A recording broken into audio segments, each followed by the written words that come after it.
ভীষণ tours BD নিবেদিত পর্যটন শিল্প বিষয়ক আলোচনা অনুষ্ঠান পর্যটনের 10 দিগন্ত দেখার জন্য আপনাদেরকে স্বাগত জানাচ্ছি। আমি আবু রায়হান সুমন। আমাদের আজকের আলোচনার বিষয়ে পর্যটন বিষয়ক একটি বই, আমার পর্যটন ভাবনা। এই বইটি লিখেছেন জনাব মোখলেসুর রহমান, যিনি ট্যুরিজম ফাউন্ডেশনের প্রেসিডেন্ট, এবং একাধারে উনি দেশীয় আন্তর্জাতিক জার্নালে বিভিন্ন গবেষণা প্রবন্ধ প্রকাশ করে থাকেন। এখানে উল্লেখ্য যে আমাদের আজকের বইটি ছাড়াও ওনার আরও বেশ কিছু বই প্রকাশ পেয়েছে, যেগুলো মাধ্যমিক স্তরে এবং স্নাতক স্তরেও পড়াশোনা করা হচ্ছে। স্যার, স্বাগত জানাচ্ছি আমাদের মাঝে। ধন্যবাদ। ভালো আছেন? ভালো আছি। আচ্ছা, আমরা আপনার যে বইটি, যে এই যে আমার পর্যটন ভাবনা, এই বইটার আমরা আজকে তৃতীয় চ্যাপ্টার নিয়ে কথা বলবো। এই তৃতীয় চ্যাপ্টারের আপনার হচ্ছে সময় ও পর্যটনের খেলা। স্যার, আমি এই বইটা পড়ার পরে, এই বিশেষ করে এই চ্যাপ্টার পড়ার পরে একটা বিষয় আমার কাছে যেটা বেশ খুব নূতন লাগলো, সেটা যদি আমি বইটি দেখেই পড়ি। অতীতে গমনকারী পর্যটনের সময়যন্ত্রের চালক হলো সেবাদানকারী প্রতিষ্ঠান, আর আরোহী হচ্ছে পর্যটক। অন্যদিকে ভবিষ্যৎকালে গমনকারী পর্যটনের সময়যন্ত্রের চালক হলো পর্যটন গবেষক, এবং আরোহী হলো নীতি নির্ধারক, রাজনীতিবিদ, বিনিয়োগকারী। আর এই পুরো চ্যাপ্টারটাই আপনার সময় ও পর্যটনের বিভিন্ন রসায়ন তুলে ধরা আছে। তো যদি একটু বিস্তারিত বলতেন। আমি শুরুতেই দর্শক শ্রোতাদের স্বাগত জানাচ্ছি আজকের এই বিষয়টির আলোচনা শুনবার জন্য। আমি একটু গোড়া থেকে বলি। জি। পর্যটনের অনেক ধরনের উপাদান আছে। সে কোনো উপাদানগুলি দ্বিমাত্রিক, কোনো উপাদান ত্রিমাত্রিক, কোনো উপাদান বহুমাত্রিক। কিন্তু যত ধরনের উপাদান নিয়েই আমরা পর্যটনের সাথে যুক্ত করি না কেন, সময়কে, পর্যটনকে কোনো অবস্থাতেই বাদ দেবার কোনো সুযোগ নেই। পর্যটন, সময় হলো পর্যটনের একটি অনিবার্য উপাদান। আচ্ছা, এবার সময় কেন পর্যটনের অনিবার্য উপাদান? পর্যটন যখন চলে তখন সময়ের রেখা ধরে চলে। আচ্ছা, আমরা এবার একটু দেখে নেই আসলে সময় তাহলে কি। সময় একটি অস্তিত্ব। সময় একটি অস্তিত্ব। সময় এমন একটি অস্তিত্ব যা অতীত থেকে শুরু করে বর্তমানের উপর দিয়ে ভবিষ্যতে গমন করে। তো যে কারণের জন্য পর্যটনের সাথেও এই তিনটি কাল বা তিনটি সময় জড়িত। অতীতকাল, পর্যটনের অতীত সময় বা বর্তমান কাল, পর্যটনের বর্তমান সময়, এবং পর্যটনের ভবিষ্যৎ সময়। জি। পর্যটনকে যদি পরিপূর্ণভাবে দেখতে হয় তাহলে এই তিনটি সময়কে বিবেচনায় রাখতে হবে। আমি আগে সহজ করে বলি, পরে যে প্রশ্ন করেছি সেটার উত্তর। জি, প্লিজ। আমরা বর্তমানে যখন পর্যটন নিয়ে ভাবি বা কাজ করি, তখন আমরা এই পর্যটনের অতীত থেকে অভিজ্ঞতাটা নেই এবং পরিকল্পনাটা করি ভবিষ্যতের জন্য। তার মানে পর্যটন কিন্তু এই তিনটি সময়ের সাথে অবিচ্ছিন্নভাবে যুক্ত, জড়িত। এবং অবিচ্ছিন্নভাবে যুক্ত মানে সময় দ্বারা যুক্ত। এখন পর্যটনকে যদি আমাকে দেখতে হয় তাহলে পর্যটনকে বর্তমান সময় থেকেই অতীতেও যেতে হবে, ভবিষ্যতেও যেতে হবে। এখন সময়ের অতীতে এবং ভবিষ্যতে আমি কিভাবে যাব, সে কারণের জন্য এখানে আমি বলেছি যে এটি একটি সময় যন্ত্রের মধ্যে চেপেই আমাদেরকে যেতে হবে।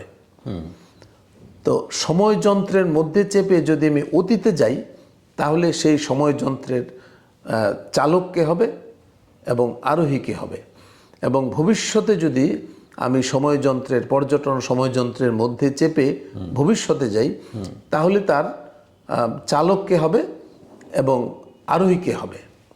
তা আমি বর্তমান সময়ে যখন বর্তমানের পর্যটন যখন দেখি, তখন বর্তমানের পর্যটন দেখার জন্য আমার আরোহী পর্যটক, আরোহী নীতি নির্ধারক, আরোহী বাস্তবায়নকারী এবং চালকও বাস্তবায়নকারী, চালক কখনো কখনো পর্যটক, সকল চরিত্র একীভূত হয়ে বর্তমানের পর্যটন দেখার জন্য আমরা তাদেরকে যুক্ত করতে পারি।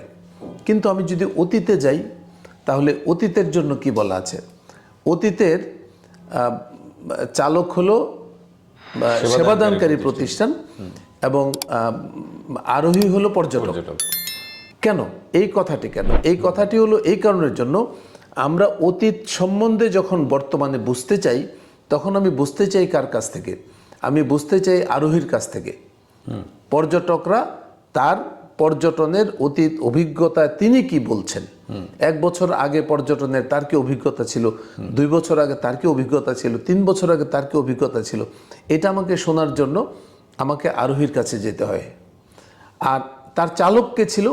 সেবাদানকারী প্রতিষ্ঠান, যারা পর্যটনের সকল সেবাগুলি দান করেছে। এবং তার উপর ভিত্তি করে কিন্তু আমরা বর্তমান সময়ের পর্যটনের অবস্থা কি হবে, কি হওয়া উচিত, সেগুলিকে আমরা সাজাই। আমি যদি প্রসঙ্গত উল্লেখ করি, মেডিটেরিয়ান যে দেশগুলি আছে, মেডিটেরিয়ান ভূমধ্য সাগর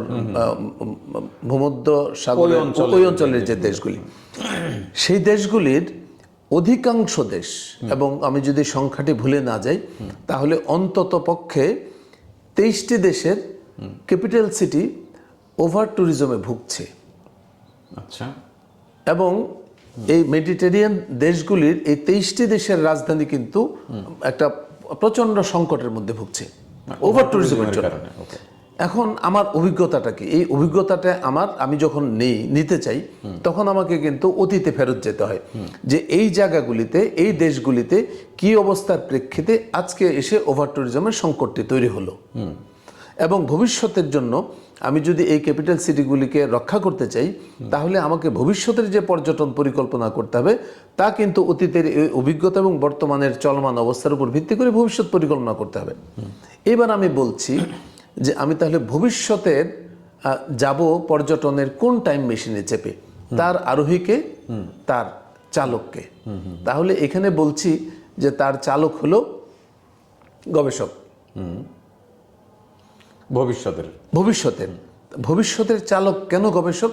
ভবিষ্যতের চালক গবেষক এই কারণের জন্য যে তিনি বর্তমানের অবস্থার উপর ভিত্তি করে তিনি এমন ধরনের গবেষণা কার্যক্রম, এমন ধরনের প্রস্তুতিমূলক নির্দেশনা দিবেন যেটা এরা ছাড়া হবে না।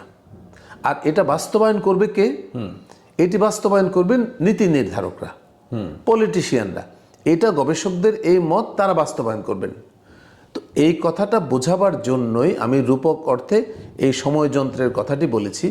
তার কারণ আমি যতক্ষণ পর্যন্ত এই 3টি সময়কে যথাযথভাবে বুঝতে না পারবো, ততক্ষণ কোনো গন্তব্যের জন্যই আমরা পর্যটনের কোনো পরিকল্পনা গ্রহণ করতে পারবো না, বাস্তবায়ন করতে পারবো না। এই ছিল এই বিষয়টাকে কেন্দ্র করে আমার বক্তব্য। এখানে আরেকটা জিনিস আছে সেটা হচ্ছে যে সময়ের ভিতর দিয়ে পর্যটন প্রবাহিত হয়, পর্যটনের ভিতর দিয়ে সময় প্রবাহিত হয়। কথাটা তো অলমোস্ট প্রায় একই ধরনের। এই ব্যাখ্যা তো নাকি ওটার আলাদা? না, তা কিন্তু না। তা কিন্তু না। আচ্ছা, আমার ধারণা ছিল এটা বোধহয় একই রকম, তাহলে ওটা একটু আলাদা একটু বলবেন। আমি এখন বিষয়টা বলি। জি প্লিজ। যে সময়ের ভিতর দিয়ে পর্যটন প্রবাহিত হয়, একই রকম ভাবে পর্যটনের ভিতর দিয়ে সময় প্রবাহিত হয়। What is the meaning of it? হ্যাঁ, সময়ের ভিতর দিয়ে পর্যটনের ভেতর দিয়ে যখন সময় প্রবাহিত হয়, তখন সময় সবকিছু ভেঙে চলে যায়। সময় কিন্তু কাউকে ক্ষমা করে না, সময়কে ধরা যায় না, সময়কে সংরক্ষণ করা যায় না।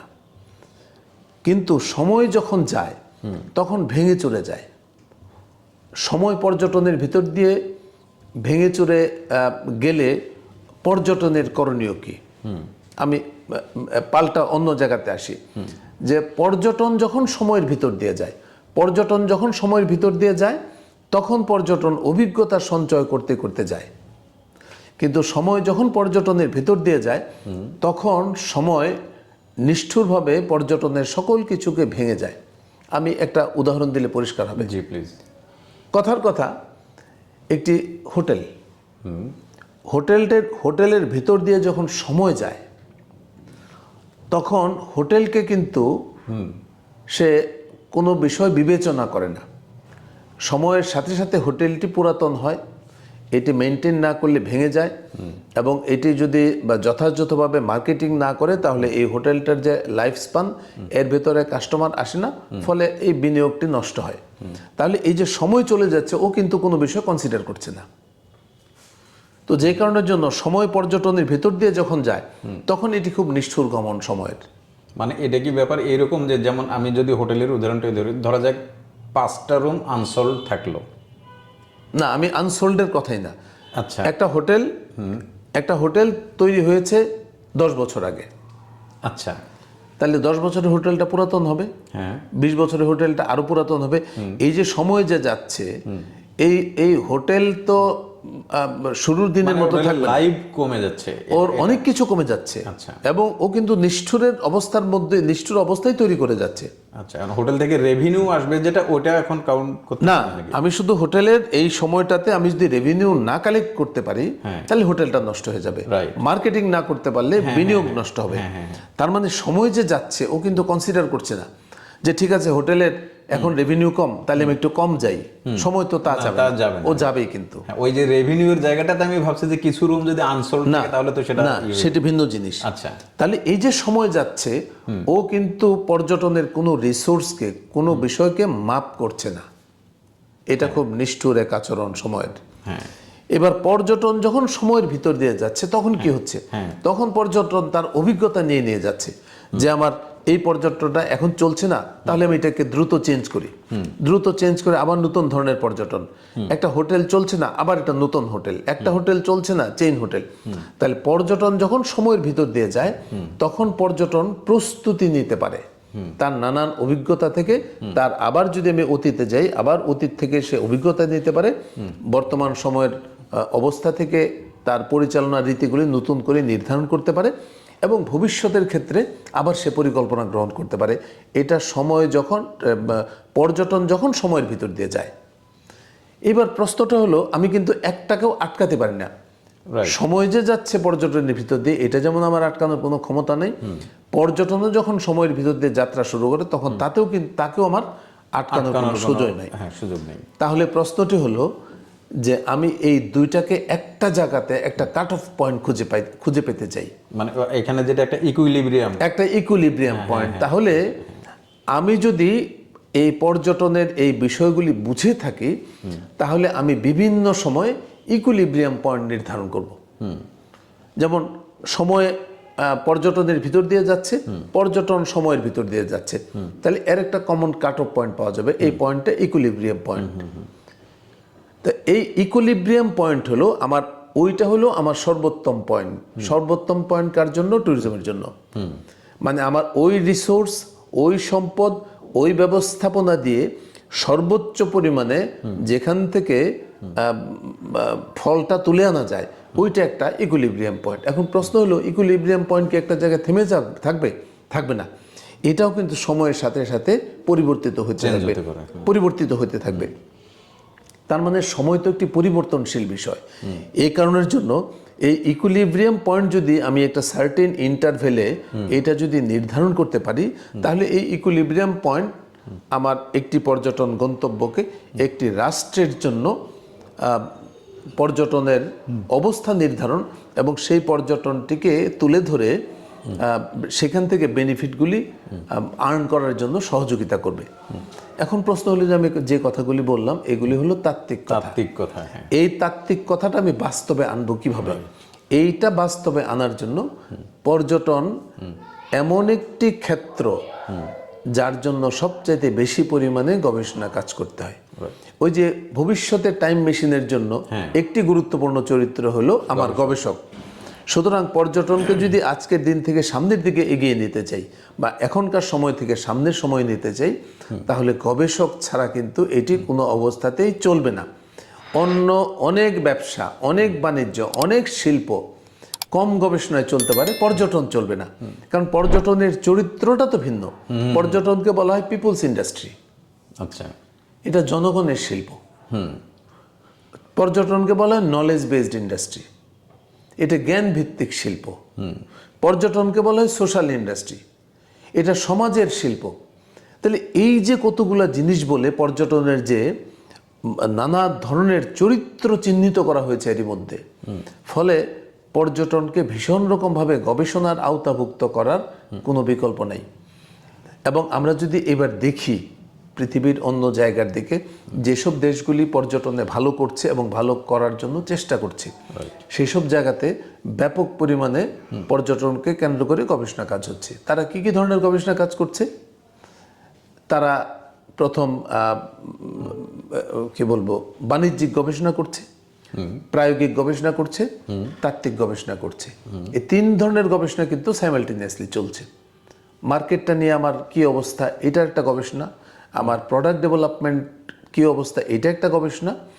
এবং এইটা আমার সোসাইটিতে কোথায় ফিট করছে, কোথায় ফিট করছে না, কোথায় আমাদের সংকট তৈরি করছে বা কোথায় সংকট তৈরি করতে পারে, এই সমস্ত বিষয়গুলি নিয়ে বা তাত্ত্বিক গবেষণা।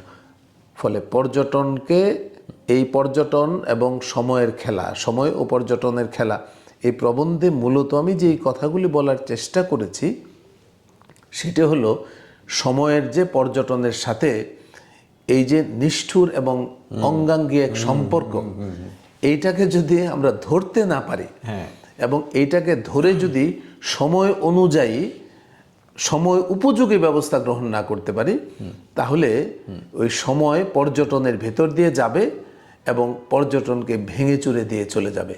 এই ব্যাপারে আমি সংশ্লিষ্ট বিশেষত শিক্ষাবিদ, পরিকল্পনাবিদ, রাজনীতিবিদ সকলের কাছে এই আহ্বান করতে চাই যে সময় যে পর্যটনের সাথে খেলছে, সুতরাং আমাদেরও উচিত পর্যটনকে নিয়ে সময়ের সাথে খেলা, যেন আমরা একটি ইকুইলিব্রিয়াম পয়েন্ট বের করতে পারি এবং সময়ে সময় সেই ইকুইলিব্রিয়াম পয়েন্টটা বের করে পর্যটন থেকে আমি সর্বোচ্চ পরিমাণ সুযোগ সুবিধাগুলি তুলে আনতে পারি। এই আমার বক্তব্য। আপনার বক্তব্য স্যার পরিষ্কার। আপনার বক্তব্য শোনার পরে আমি ঠিক বুঝলাম কিনা যদি একটু বলি। তার মানে আমরা যে বলি যে আমরা এই পরিমাণ 1 মিলিয়নের কথা যেটা বলা হয়, ফরেন ট্যুরিস্ট আনবো, তারপরে আমাদের দেশের পর্যটনকে রক্ষা করব, পর্যটন উন্নতি করব, অথচ এটা সময় আর পর্যটনের এই খেলা, এটা বুঝতে না পারার কারণে কি ওভার ট্যুরিজমের কারণে আমাদের অনেকগুলো ডেস্টিনেশন নষ্ট হয়ে যাচ্ছে। আমরা যে একটা টার্গেট করতেছি যে 1 মিলিয়ন ফরেন ট্যুরিস্ট আনবো, সেটাতে পৌঁছতে পারছি না। তারপরে আমাদের ওই ক্যাপাসিটি কোথায় কি পরিমাণ পর্যটক যাওয়া উচিত এগুলোও নির্ধারণ করতে পারছেন। এটা কি সময় ও পর্যটনের খেলা বুঝতে না পারার কারণেই কি আমরা? একদমই তাই।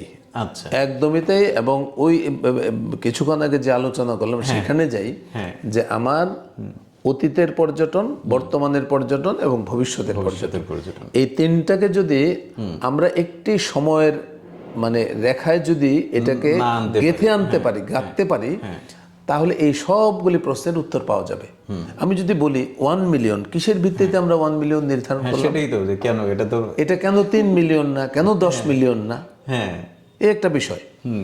এরপরের বিষয় হলো যে আমার যে সম্পদ আছে পর্যটনের, আমার তো সেবাদানকারী প্রতিষ্ঠান সেই সম্পদগুলি থেকে প্রোডাক্ট উৎপাদন করবে এবং সেটা পর্যটকদের কাছে দেবে। তাহলে আমি 1 মিলিয়ন আনলাম, কিন্তু আমার কাছে কি সে পরিমাণ সম্পদ আছে? সেটাই। আমার কাছে এই সেবা উৎপাদন করার জন্য আমার এখানে যে 70-72 ধরনের কি বলে সাপ্লায়ার দরকার, তারা কি আছে? তাই ওই জায়গাগুলিকে যদি আমরা বুঝে যাই, তাহলে আমরা ওই যে এরপরে যে কথা বললাম আবারও, যে আমরা একটা ইকুইলিব্রিয়াম পয়েন্ট নির্ধারণ করতে পারবো এবং সেখানে আমরা বুঝতে পারবো যে আমি যে 1 মিলিয়ন বলছি এটা সঠিক কিনা। আবার 1 মিলিয়ন হয়তো আমি বলছি, যদি সঠিক হয় তাহলে হয়তো আগামী বছরের জন্য এটা হয়তো 1.5 মিলিয়ন হতে পারে, 3 মিলিয়নও হতে পারে। এখন এগুলি অনুমান করে বলার চাইতে এটাকে যথাযথভাবে একটি একাডেমিক অবস্থার ভিতর দিয়ে এনে এবং সকলকে নিয়ে যদি এই জাতীয় যে 3 ধরনের গবেষণার কথা বললাম এগুলি যদি করতে পারা যায়, এগুলো কঠিন কোনো কাজ না। এবং এগুলো করার জন্য যে আমাদের বিদেশ থেকে লোক আনতে হবে তাও না, আমরাই সকলে মিলে পারি। উদ্যোগটা নেওয়া হচ্ছে না। এইটা যদি নেওয়া হয় তাহলে আমরা যে কথাগুলি বলছি বিভিন্ন সময়ে না বুঝে, সেই কথাগুলি যথাযথভাবে আমরাও বুঝতে পারি যে কোনটা সঠিক। এবং আমাদের এই শিল্পের সাথে যারা প্রত্যক্ষ এবং পরোক্ষভাবে জড়িত আছেন, শুধু শিল্প না, আমার যে হোস্ট কমিউনিটি পিপল, অন্যান্য মানুষ, তারা প্রত্যেকেই তখন বিষয়টা বুঝতে পারবেন এবং সেই হিসাবে নিজেদেরকে সম্পৃক্ত করতে পারবেন। কিন্তু মূল কথা ওখানেই, সময়ের সাথে যে পর্যটনের যে খেলা, এই খেলাটা সময় আমাদের সাথে খেলে যাচ্ছে, আমরা তার সাথে খেলতে পারছি না। এই তো স্যার মূল বক্তব্য। এই হলো মূল বক্তব্য। জি, আপনাকে স্যার অনেক ধন্যবাদ। আমরা নিশ্চয়ই অন্য কোনো দিন আপনার পরের পর্ব নিয়ে আলোচনা করব। তো আপনার এই পর্বটা আমি পড়ছিলাম আর ভাবছিলাম যে আমি মনে হয় মানে আমার যতটুক জানার দরকার ছিল সেটা জানলাম। এখন বাকি দর্শক দেখবে বা সরকারের কেউ যদি এটা দেখে, সংশ্লিষ্ট কেউ, সেটা তখন দেখা যাবে। আপনি স্যার আপনার ব্যস্ততার ভিতরে আমাদেরকে সময় দিয়েছেন, অনেক ধন্যবাদ। ধন্যবাদ, তোমাকেও ধন্যবাদ। দর্শক শ্রোতা যারা দেখলেন বা শুনলেন তাদেরকেও ধন্যবাদ। বিষয়টি নিয়ে সকলকে ভাবতে হবে, এটি হলো সব শেষে মূল কথা। সম্মানিত দর্শক, এতক্ষণ নিশ্চয়ই আলোচনা শুনলেন, ধারণা করি খুব মনোযোগ দিয়েই শুনলেন। তো সময় ও পর্যটনের খেলা, এটা যদি আমরা বুঝতে না পারি তাহলে আমরা আসলে যত পরিকল্পনাই করি আমরা কখনো সফল হতে পারবো না। আমরা দেখি আমাদের প্রতিবেশী দেশগুলো সময় ও পর্যটনের খেলা বুঝতে পারার কারণে তারা তাদের টার্গেটে পৌঁছতে পারে, তাদের লক্ষ্যে পৌঁছতে পারে পর্যটনের দিক দিয়ে। আর আমরা দীর্ঘদিন যাবৎ শুধু শুনে আসছে যে আমরা প্রতি বছর আমাদের দেশে 1 মিলিয়ন পর্যটক আসবে। আমার যদি ভুল না হয় তাহলে 2010 সাল থেকে আমরা শুনে আসছি, অলমোস্ট 14 বছর, কিন্তু আমরা আমাদের লক্ষ্যে পৌঁছতে পারিনি। আমাদের লক্ষ্যে পৌঁছার জন্য যা কিছু করা দরকার, আজকে আমার মনে হলো যে আমরা আসলে শুধু লক্ষ্যের কথাই বলেছি, কিন্তু লক্ষ্যে পৌঁছতে যা করা দরকার সেটা আমরা শুরুই করিনি। আমরা হয়তো সেই বিষয়ে সচেতন নই। আশা করি সংশ্লিষ্ট মহল এরপরে সচেতন হবেন, আমাদের লক্ষ্য নির্ধারিত হবে এবং আমরা আমাদের লক্ষ্যে পৌঁছবো, সেই প্রত্যাশা রেখেই আজকের আলোচনা এখানেই শেষ করছি।